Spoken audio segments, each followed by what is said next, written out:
InsyaAllah, kita berinfak untuk pertubuhan mihrab ini bermakna kita telah memudahkan urusan mereka, membina rumah Allah serta sebuah tahfiz yang bakal melahirkan lebih ramai generasi hufaz. Maka ayuh kita berinfak dan berwakaf kepada kempen membina aset Islam oleh pertubuhan mihrab sekarang. Semoga Allah kurniakan rezeki berlipat kali ganda di dunia dan pahala yang mencurah-curah di akhirat kelak. Berinfaklah sekarang.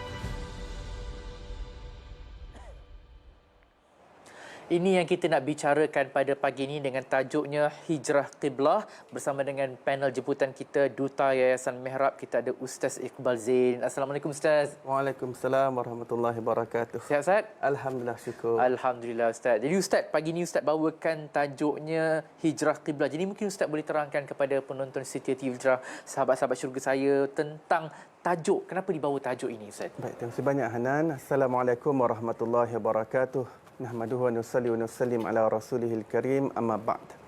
Sidang penonton, sahabat-sahabat yang dirahmati, diberkati dan dikasihi Allah Subhanahu Wa Taala. Suatu peristiwa yang kita ingin ingat dan kenang ketika kita tiba dalam bulan Syaban adalah suatu peristiwa yang besar di dalam umat Islam, iaitu beralihnya kiblat daripada Masjidil Aqsa ke Masjidil Haram.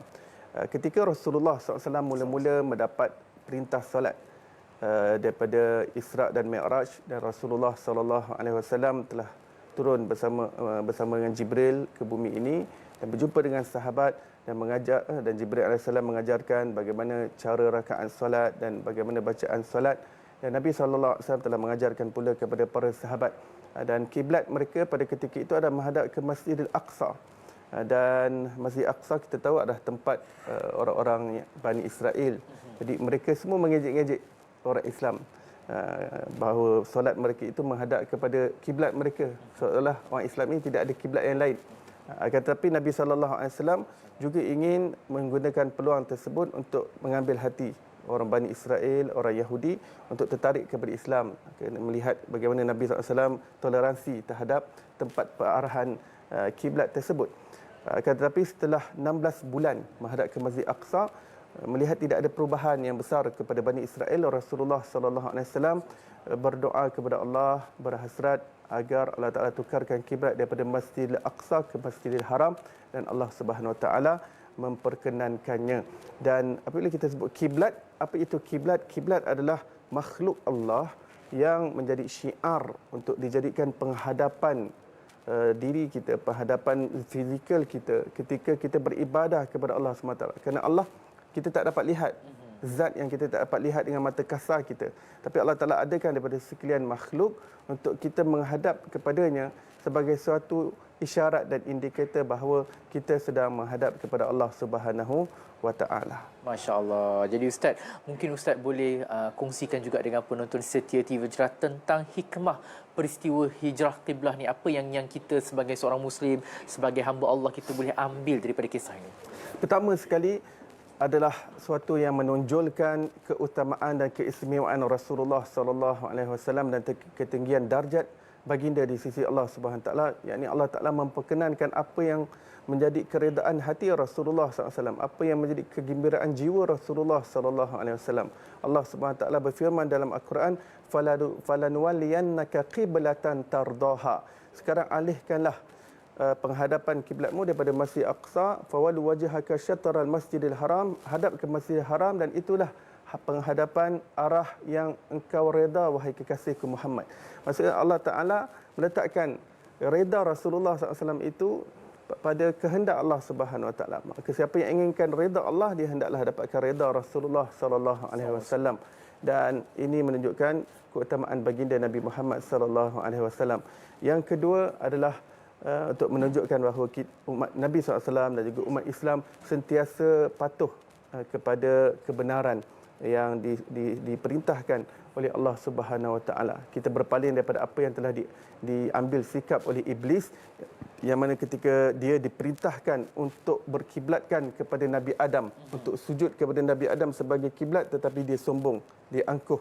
Maka untuk bertentangan dengan sifat kesombongan dan keangkuhan yang ditujukan iblis, maka kita umat Islam, hikmah yang terbesar daripada hijrah kiblat ini, kita sentiasa patuh kepada apa yang Allah SWT inginkan. Kalau Allah suruh menghadap kepada Masjid Aqsa, kita hadap Masjid Aqsa. Bila Allah Ta'ala menyuruh kita untuk menghadap kepada Kaabah di Masjidil Haram, kita menghadap ke sana. Dan menghadap ke arah Kaabah dan ke mana saja kita menghadap yang Allah Ta'ala perintahkan, sebenarnya itu adalah hakikatnya penghadapan hati kita kepada Allah Subhanahu Wa Ta'ala. Masya Allah. Jadi Ustaz, kalau dulu mungkin kita nak menentukan arah kiblat tu menggunakan kompas. Sekarang ni kita tengok pelbagai teknologi membantu dalam penentuan arah kiblat ni. Jadi mungkin Ustaz boleh kongsikan macam mana teknologi sebenarnya dapat membantu kita dalam menentukan arah kiblat. Dalam menentukan arah kiblat, yang pertama sekali kita boleh melihat yang duduk berdekatan dengan masjid dan surau, lihat kiblat masjid dan surau. Dan jika jauh, maka seseorang itu boleh minta pertolongan daripada Jabatan Agama. Di sana ada Persatuan Juru Falak Syar'i. Mereka boleh datang ke rumah untuk membantu menentukan arah kiblat. Kerana kalau Jabatan Agama Islam, Jabatan Falak, mereka hanya menentukan untuk masjid-masjid dan surau. Mereka tak dapat nak pergi ke seluruh rumah. Tapi Persatuan Juru Falak, mereka ada menawarkan khidmat yang demikian itu. Yang berikutnya adalah seseorang yang mahir tentang perjalanan matahari, dapat menentukan kiblat berdasarkan matahari, maka boleh berdasarkan matahari apabila seseorang mempunyai ilmu berkenaan dengannya. Yang berikutnya adalah berdasarkan apps. Zaman sekarang teknologi yang kita miliki diperbolehkan untuk kita mengetahui secara pasti adakah berkesan ataupun tidak apps kiblat yang kita ada dalam phone kita itu. Cuba kita berada dalam masjid dan surau, cuba kita try kiblat yang ada dalam apps tersebut tepat ataupun tidak.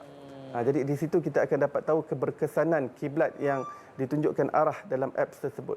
Kalau tepat seperti mana yang ada dalam arah kiblat dalam masjid dan surau, bermakna ini adalah sesuatu yang valid untuk digunakan. Masya Allah. Jadi Ustaz kan, orang kata kalau kita lihat hijrah kiblah ni, kita pun sebenarnya patut menjadi seorang yang berhijrah juga lah kan.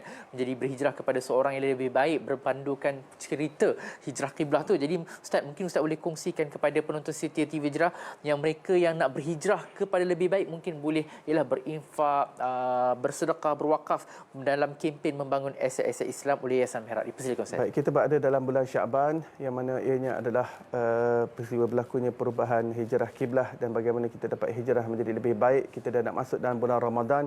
Bulan Syaban digunakan oleh orang-orang soleh untuk menginfakkan harta mereka di jalan Allah Subhanahu Wa Taala. Maka di sini saya ingin mengajak penonton-penonton sekalian untuk bersama-sama dengan kami membangun aset-aset Islam bersama dengan Yayasan Mihrab, yang mana kami membantu pembinaan masjid dan juga pembinaan madrasah-madrasah, institusi pengajian agama seperti tahfiz Quran dan lain-lain.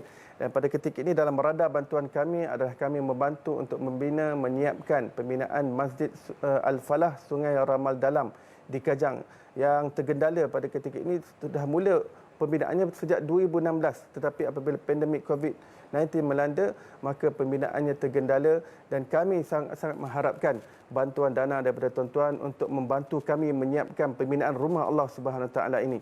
Setiap daripada ringgit yang kita infakkan di jalan Allah dalam membina masjid, keberkatannya adalah begitu besar kerana masjid di dalamnya digunakan untuk beribadah, digunakan untuk berjemaah, digunakan untuk menuntut ilmu dan sebagainya. Dalam sebuah hadis Rasulullah SAW mengatakan, bahagian yang kecil sekalipun kita ambil dalam pembinaan masjid rumah Allah, walaupun sebesar sarang burung sekalipun, maka Allah SWT nescaya akan berikan kepadanya mahligai di dalam syurga Allah Subhanahu Wa Taala. Jadi kita ingin rebut dalam bulan Syaban ini untuk membantu menyiapkan pembinaan masjid ini, yang mana ahli qaryah telah menunggu begitu lama, bertahun-tahun. Masjid yang lama tidak lagi dapat menampung jemaah yang begitu ramai, dan jemaah ahli qaryah sangat mengharapkan Ramadan yang akan datang tak lama lagi mereka dapat gunakan, kerana pembinaan masjid sudah hampir siap, akan tetapi masih tergendala kerana untuk pembinaan, untuk finishing yang terakhir masih memerlukan dana seperti kemasukan elektrik, tangki air dan sebagainya. Mudah-mudahan Allah Ta'ala berkati setiap ringgit yang kita infakkan di jalan Allah Subhanahu Wa Taala. Allah jauhkan kita daripada musibah. Jadi kepada tuan-tuan yang ingin menginfakkan, anda boleh lihat QR code yang berada di kaca TV anda boleh scan dan daftar di situ pada Majlis Istiqamah, dan boleh setkan berapa banyak yang ingin kita infakkan serendah RM30 setiap bulan. Mudah-mudahan Allah SWT memberkati umur dan usia kita insya-Allah. Amin, amin, amin ya Rabbal Alamin, insya-Allah. Jutaan terima kasih saya ucapkan kepada Ustaz Iqbal Zain yang merupakan Duta Yayasan Mihrab. Jadi kepada penonton setia TV Al-Hijrah, kita ni dah masuk dalam bulan Syaban kan. Jadi sebelum buku amalan kita diangkat ni, jom sama-sama kita perbanyakkan sedekah, infak, berwakaf untuk kita kumpul saham akhirat kita insya-Allah. Kita berhenti rehat seketika, kembali selepas ini dalam Assalamualaikum. Jadi jangan ke mana-mana. Tahukah kita, kuasa infak antara rahsia yang sukar dijangkaui akal manusia, kerana apa pun yang kita infakkan sudah semestinya Allah Subhanahu Wa Taala akan menggantikan dengan rezeki dan pahala yang kita tidak sangka-sangkakan. Subhanallah. Ayuh mulakan amalan infak ini dengan berinfak dan berwakaf kepada kempen membina aset Islam oleh Pertubuhan Mihrab sekarang. Ketahuilah,